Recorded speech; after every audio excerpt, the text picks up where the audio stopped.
What is in a name? Usually that question has a straightforward answer. Many of our Delmarva towns named after landowners from days gone by, a town in England, or maybe a Native American tribe. But sometimes that question leads down a historical rabbit hole full of mysteries and oddities.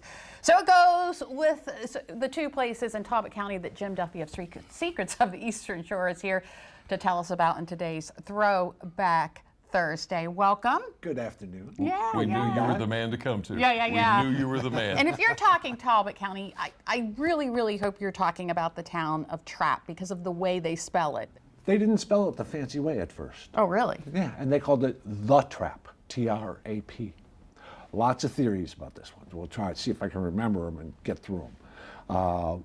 First was, before the town ever came to be, there were a bunch of Trappist monks from France who had a little monastery there. Okay. Oh, okay. That turns out, although the legend is very popular, it turns out to be very unlikely because of the timing was off. Trappists weren't sending missionaries anywhere.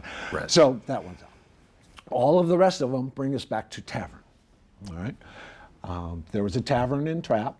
One theory is the building looked like what hunters would use to capture birds, partridge. It looked like a partridge trap. It was shaped like a partridge trap, so they called it the Trappe. Yeah.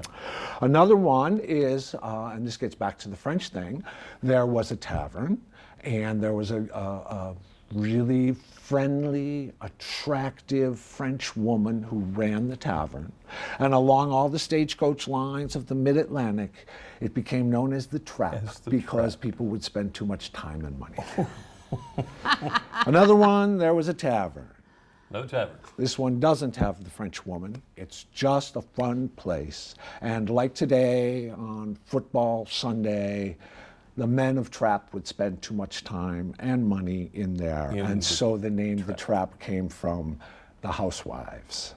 But there's one other little thing. There used to be a creek, Dividing Creek, right? Yeah. They wanted to put a steamboat stop there, and they applied to the federal government to do dredging work so that they could put their steamboat stop there. Now, I grew up in Chicago, so if you're from the Midwest and you hear the word creek, you think of an itty-bitty little creek. This is not an itty-bitty little creek. It's a big piece of water, Dividing Creek. There are all kinds of towns all over the country who are trying to get the same thing done with dredging money, and when they applied for Dividing Creek, it was rejected.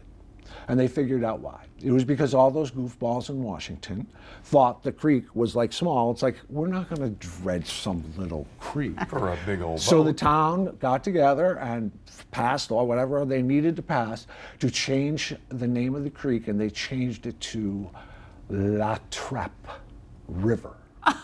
And they reapplied, they got the dredging money, they got their steamboat stop. And then somehow, for some weird reason, it became La Trappe Creek now, today. Went back to a creek. I guess just they got their dredging done. Just to show them up. One last thought about Trappe. The historian, you better hurry. We have spent more time with you. No, this is good. Historian Dixon Preston. He quotes an old timer. What kind of town is Trappe? It's an afternoon nap kind of town.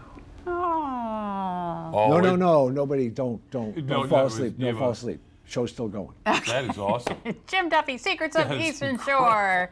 Everything you ever wanted to know about Trappe, with or without the E. That's right. Thank you, Jim. Thank you.